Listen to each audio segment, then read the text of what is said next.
You are listening to MSP 1337. I'm your host, Chris Johnson, and I'd like to thank you for joining us today. First and foremost, I'd like to thank our sponsor, MSP-Ignite. MSP-Ignite offers a peer group experience that is unique to managed service providers in the technology industry. If you are serious about implementing a model for success through sharing and collaboration of best practices, this is the best way to do it. Head on over to msp-ignite.com to get more information. All right, on to the show.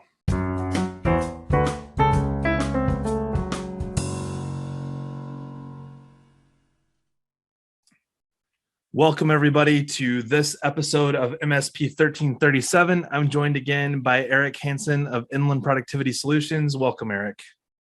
Hey, thanks for having me again, Chris. Hey, so as I was thinking about what episode to do this week, as I do every weekend, the one topic that keeps popping up is this idea of finger pointing. So this week's episode, you guessed it, finger pointing, and why it's your fault. It's your fault. So finger pointing, I think in a lot of different spaces is something that we can get hung up on real quick. We do finger pointing with our families. We do finger pointing anytime we want to put the blame on somebody else, right?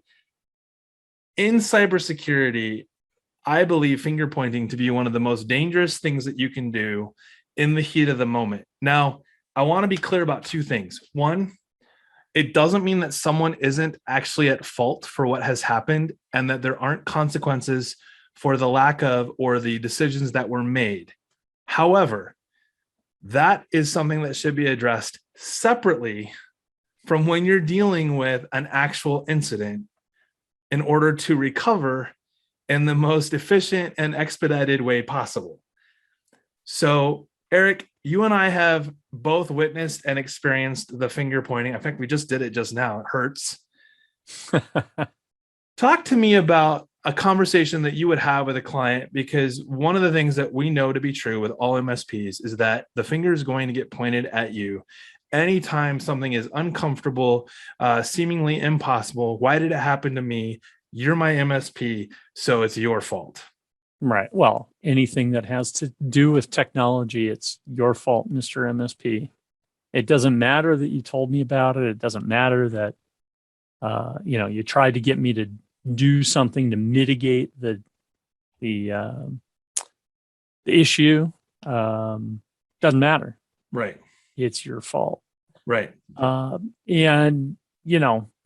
We've been relatively fortunate in that, certainly we've had instances where somebody has something go wrong. Hey, you said this would never happen. I can pretty much guarantee I never said this would never happen. We don't use words like that. Never. Might be what, right. That might be what you heard in your head, but I can assure you, I never said this will never happen. What I said was probably we'll do our very best to unlikely minimize the probability of this happening. And we talk about that. I talk about that when I'm selling to people who are like, oh, yeah, we always have these problems on the weekends or whatever it is. Like, well, I'm going to tell you what, Mr. Customer, I'm going to do my damnedest to make sure my phone doesn't ring on the weekend because you're bumpy about something. Right. And that's going to be a two-way process. You're going to pay what I need you to pay to make sure you have the right stuff to mitigate this risk. Well, not to go too far down a tangent rabbit hole, but I can tell you from recent experience that technology works great between 8 and 5.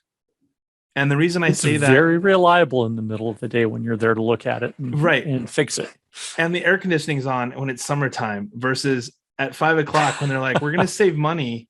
And the closet that holds all your IT gear is suddenly now screaming because it's 104 in the server room. It turns out it doesn't really turn off till it's about 114. Oh, okay. Don't ask how I know. Right.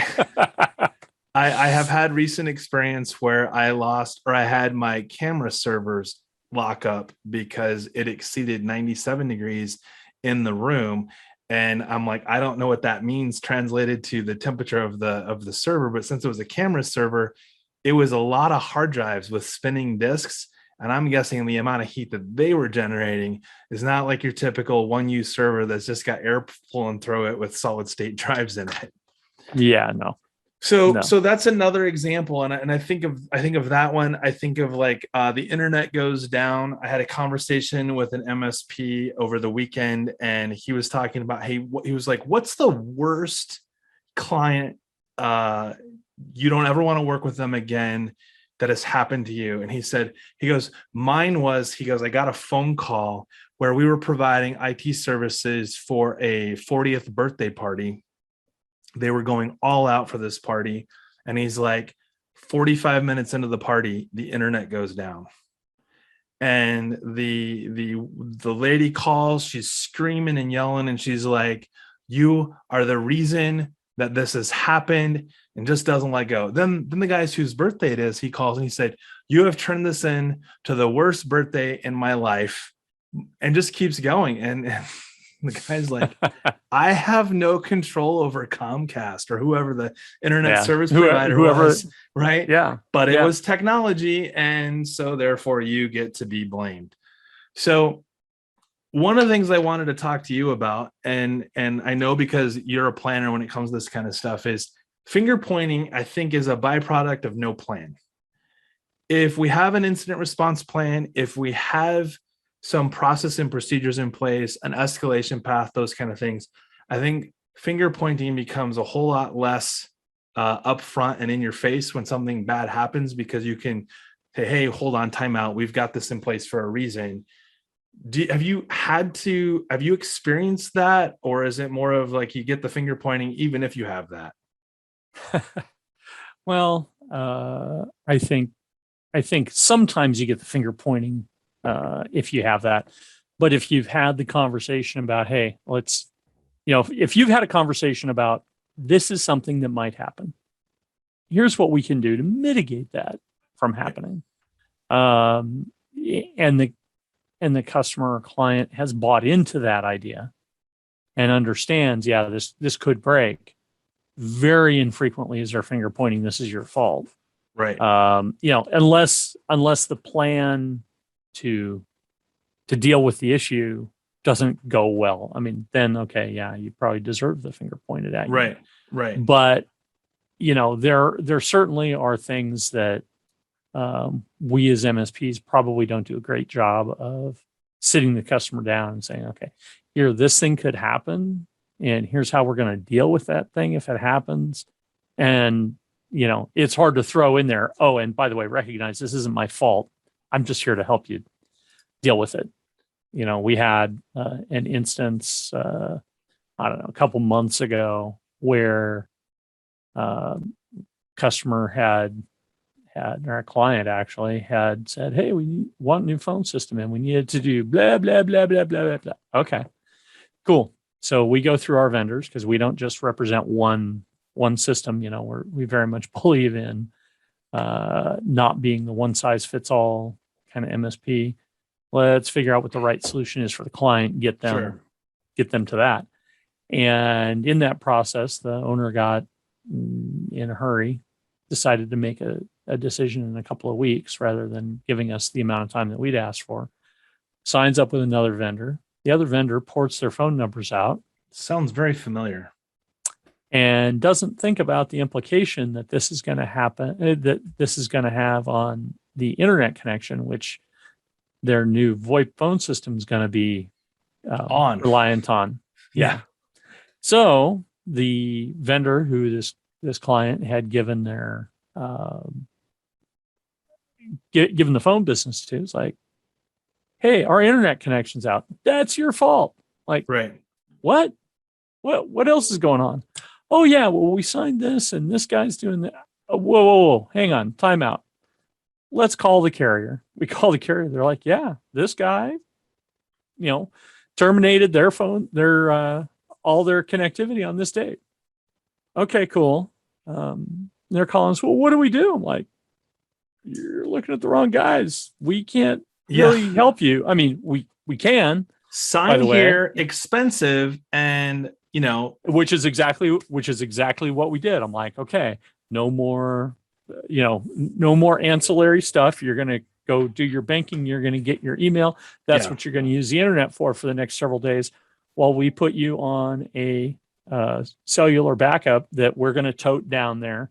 And by the way, this is all out of scope. Right. This is not part of your managed agreement. This is part of you fouled up here. So this is very specifically, obviously, security related. Oh, totally. What I will say, though, is this is a good example of where I hope every MSP that's listening has had at least 5 or more of stories like this, right? Like, well, they're just providing the following service. We signed up with it. We signed the paperwork, and none of our cell phones work, or whatever it might be, right? Like the best one is when the web developer goes ahead and grabs the DNS and then breaks their email. Oh yeah, that is. I will say that's probably takes the cake, and I think I would say there's probably 80% of the MSPs out there have an example that's similar to that in the last decade that has happened to them or someone that they know. It's kind of like saying somebody got COVID last month. Well, it's like saying somebody. Year. It's like you say someone who tested positive for COVID. You could probably say that someone who's been a victim of a web developer who knows so much about the internet that they managed to not screw anything up.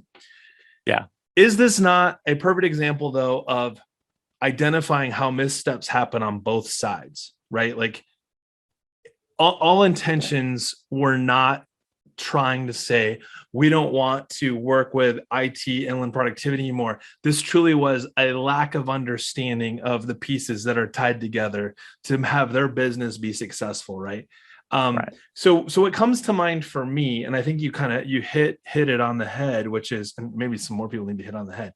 You identified the whole, like, if you're talking about it, if you're communicating, like, hey, you're talking about a phone system. This isn't something that you just go out, like you would go to Best Buy and replace a flash drive because the one you have fell in the water.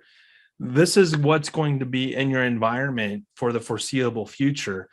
3 years, probably at a minimum, if not longer. I mean, I think about the phones I've used over the last 20 years. The ones I bought 20 years ago still work just as well as there's not been a lot of changes there, right? They even still have a camera on it that, while it may not be the highest resolution, if I want to do a video chat, it works just fine.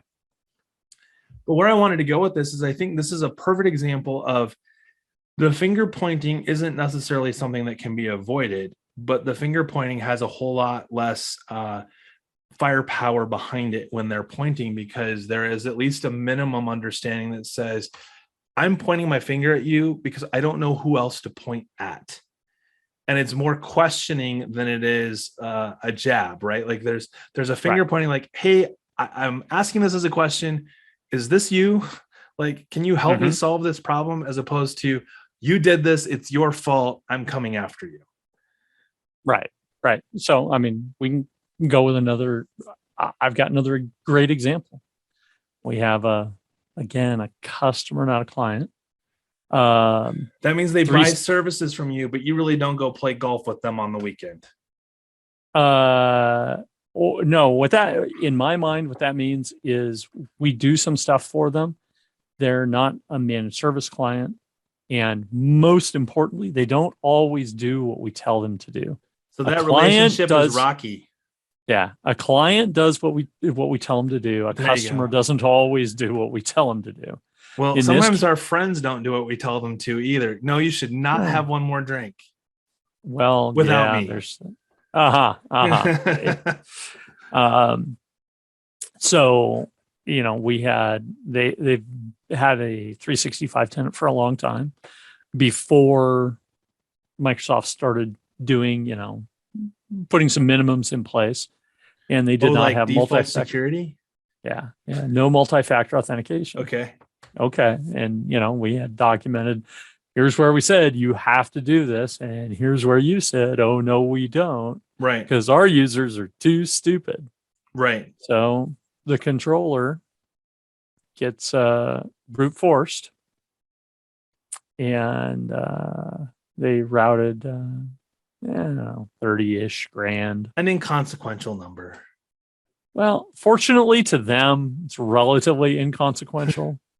They would rather not do that. They'd rather not do that, but 30 grand isn't going to cause anybody not to get paid. and, is not a business ending deal. And they're still trying to claw it back. I mean, we're weeks after it now, and they're still trying to claw it back. So guess what we were able to turn on right after that? I'm afraid to guess, but I'm going to go. It starts with a 2. Interestingly enough, not finger pointing. Interestingly enough, 2. It does. Yeah. Yes. So I think we can probably do this all day long. So I'll give you a short one. Shifting. So MSP working with a client, they decide to switch MDMs. They go from one vendor to the next vendor. And during the COVID timeout, there were machines that were turned off, maybe even not plugged in.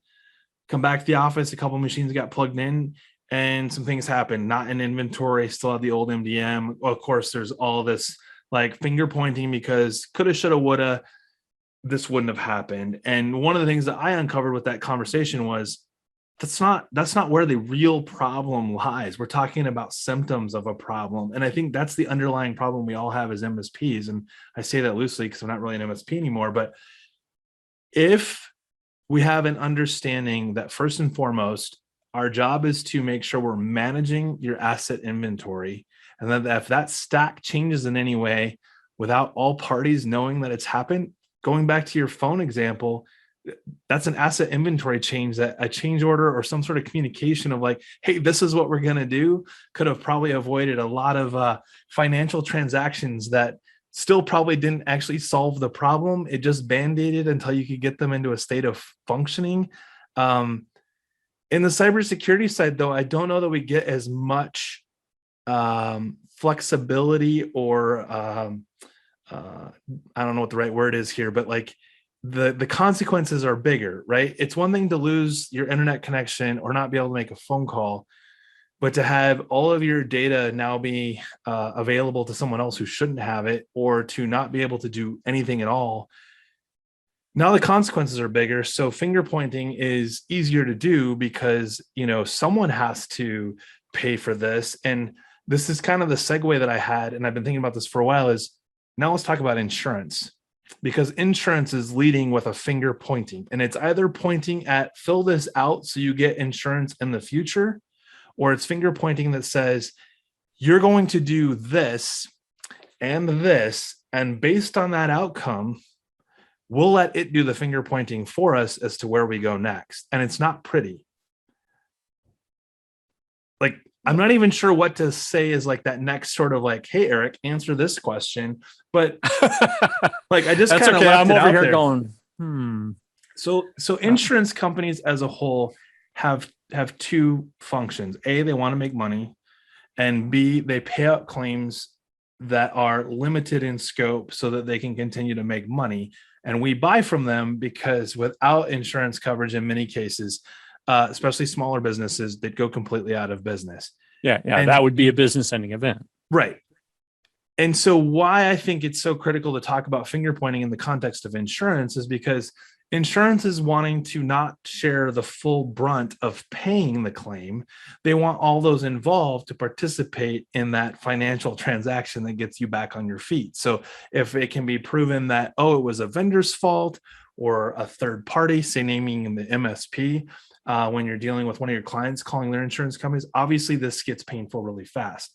And so the question really is to you is, how do we go about having real conversations with our clients to talk to them and their insurance companies about not getting into the indemnification and who's liable for what, but really the communication of like, hey, we've provided guidance and advice up until this point.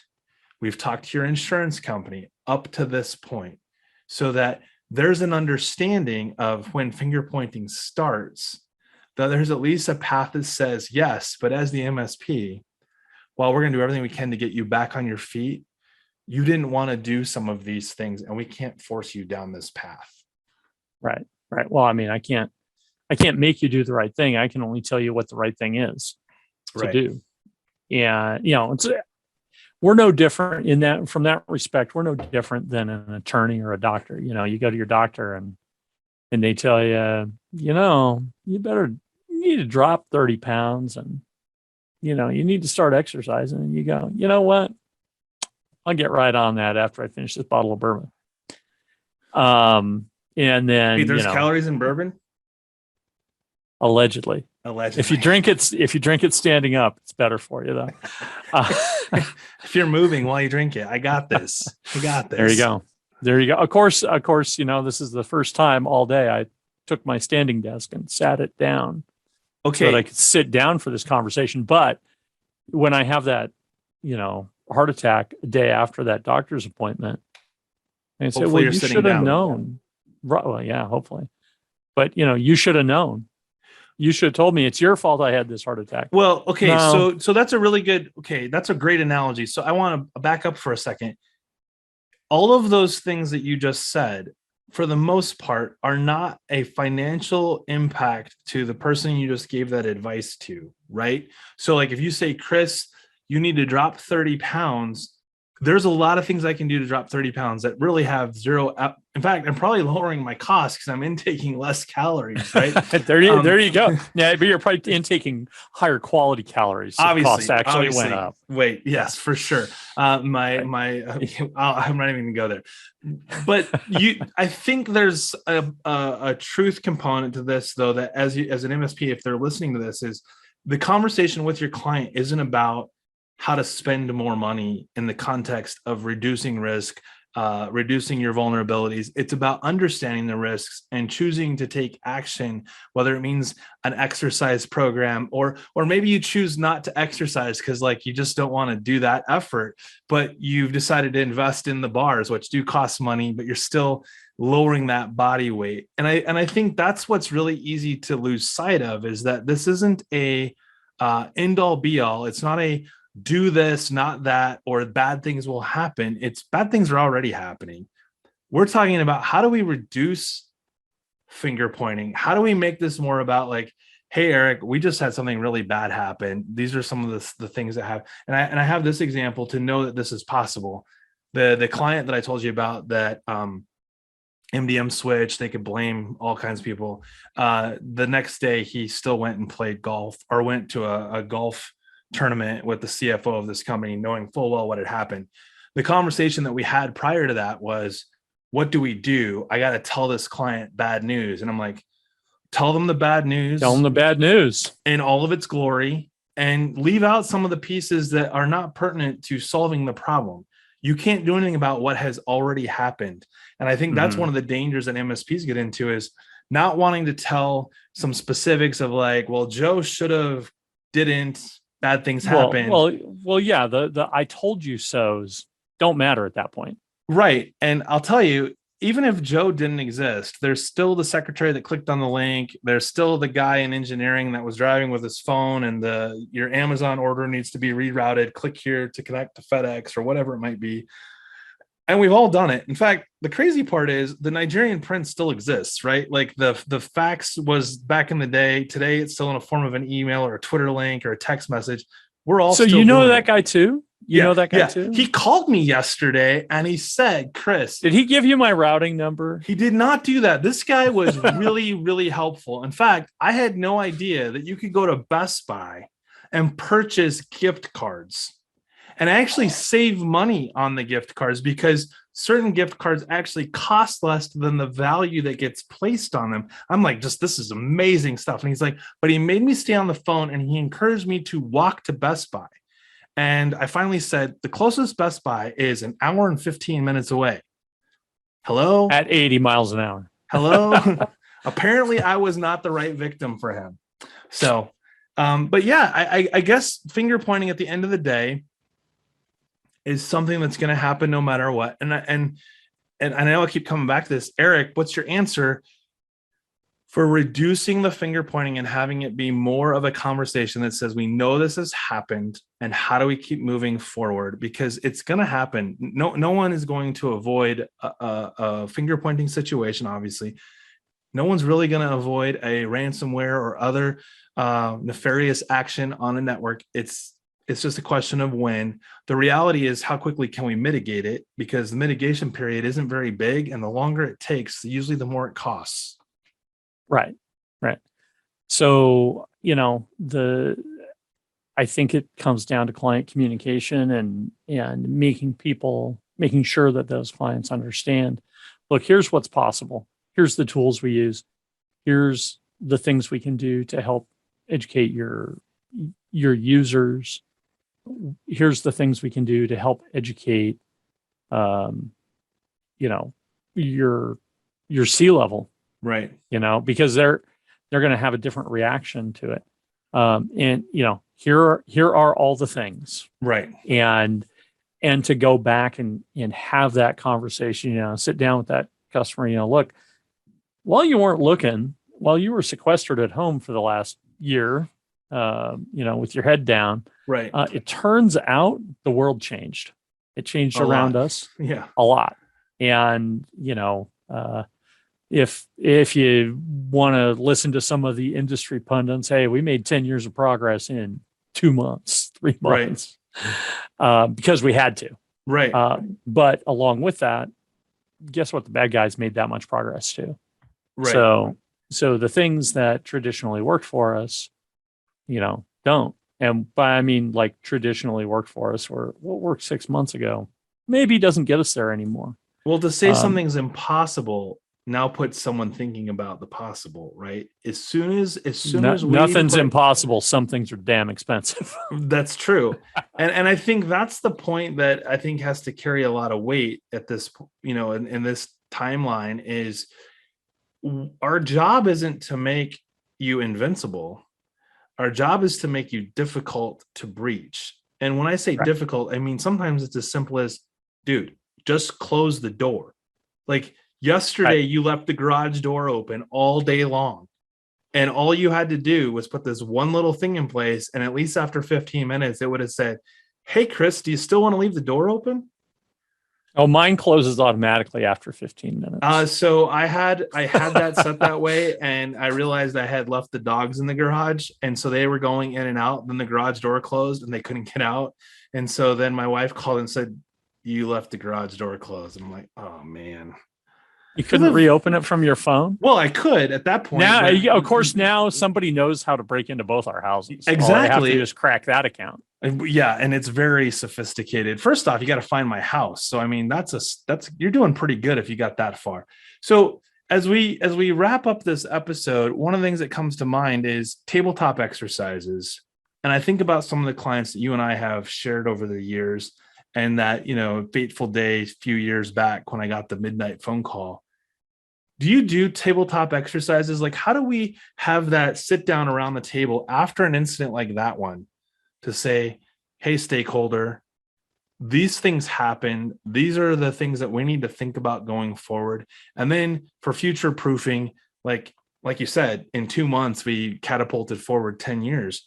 What's the next conversation? Like, you and I both know that there has been software decisions made by some of our clients that you're like, on what planet are you putting this in place after the hell you put us through to be more secure? And then suddenly this is convenient, easy to use, and wide open to the internet. Yeah. Actually, just had that conversation with someone who we have shared. Yeah. Yes. Okay. And it's like, did you ask this question? Did you ask this question? Did you ask this question? Yeah. Well, and here was the answer. Okay, well, that's not the answer. That's well, or like a partial answer. I think what's worse than that, and this has got nothing to do with the client we're referring to, because I've got some that are in this other camp where they're like, security is paramount in their organization, but they're monitoring until and it reporting. Isn't. Well, right. I'm saying that their focus on it is, at least on the surface, appears to be very deep. But when you ask questions about, hey, do you mind if I turn the reporting on mapped against this framework or this set of tools? Man, it's like you asked for the wrong, like, you do not ask that question. No, we will not turn that on. And what do you mean you want more information? I don't know about you. I don't want to finger point, but I use information to help make decisions. And when information that is available is ignored, then I feel stupid just because I know it's there and you're saying I can't have it. Right. Yeah. Well, so let's tabletop exercise. Tabletop exercise. Yes. I view the tabletop exercise is something that needs to happen before the, in this case, security event, since that's what we're supposed to be talking about here. Yep. Is security. I view that as something as before, but you said, kind of after an event, that's really the opportunity you had to, that's really the opportunity you had, the debrief, right? There was the word I was looking for. Yes. So, that's the debrief, but the tabletop exercise is, okay, what do we do when it has all hit the fan? Right. But we have not fully, developed a plan to deal with this. And that's one of the places I think you can end up getting the finger pointed at you is, hey, what do you mean we have the situation? We've never talked about it. Right. If you can say, you don't have that problem, you're probably a long ways towards removing or minimizing the finger pointing at you, But does that really, at the end of the day, you're never going to think of everything. Well, right. So the thought that does come to mind for me is let's not make this the fear and the hell damnation kind of conversation where it's like bad thing happened. What are we doing? Because we could easily do a debrief, in particular with the example you gave about the phones.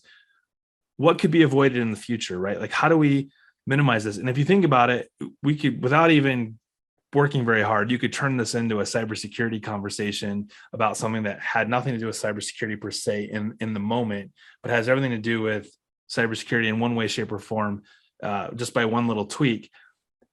Maybe the challenges in challenging all MSPs is stop making tabletop exercises be the hair on fire, the sky is falling, all of those really bad scenarios, because those can be really difficult to think through clearly because we're not going to think of everything.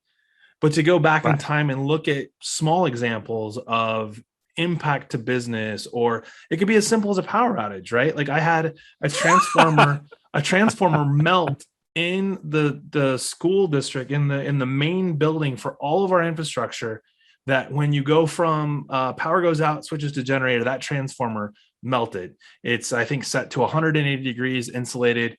One of the guys touched it, actually got burnt. It was melting so nicely. Then we bypass it to fix everything and literally take down fire and alarm, bells, paging systems. It was crazy. And I realize this is now back to becoming a debrief. But if we look at that scenario and said, what are the things that should change? We found out like there's certain communication protocols that weren't even set up properly. And, this can happen to anybody. And I think that the goal I would have, and that I would want anybody who says, I don't even know where to start with tabletop exercises, is start simple and make it really easy to be successful. And then kind of increase the complexity as you look towards not wanting to be a victim of something that could have been avoided. Yeah. Well, the whole tabletop exercise idea is we actually had a similar problem actually 4 or 5 days ago. The main breaker into our office let all its smoke out. Did the sprinklers kick on? No, it was outside. All the smoke came out of it outside. Not actually all the smoke. It was so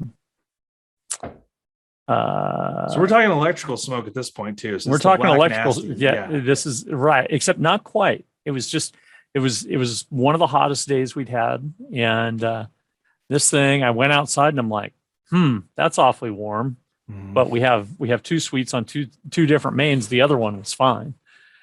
And it's like, this ain't good. But all of our infrastructure, of course, is on this one. And we had everything we needed. We had generators. We had the right kind of UPSs. It was no big deal. Fire up the generators. We don't have a space where we can actually have an outside one that wouldn't get stolen. Ours is actually indoors. Yeah. So, fire up the generator, get everything cut over. Okay. Leaving on a sales appointment. So I will tell you, and we left the newest guy in the company here. You got this. Okay. So almost identical to what you just said. Here's the crazy part. We couldn't figure out why our UPS is in the server room. This is last Monday, why they kept just shutting down. I mean, like not switching to battery, just killing everything. Turning off. Yeah, like full battery charge and wham, like not good for server equipment, but like what's worse than it getting shut off hard? Oh, wait. Electrician puts the meter probe on the twist lock 30 amp circuits. I had 140 volts coming off of hot. I had 110 coming off of common, and I had 27 volts going to ground. Touching that would have not been pretty for anybody that might have had their hands a little close to the metal. When they bypassed everything, we blew the surge suppressor and damaged our 100 amp panel in the server room. And after we got everything cleaned up and fixed, we turned everything back on.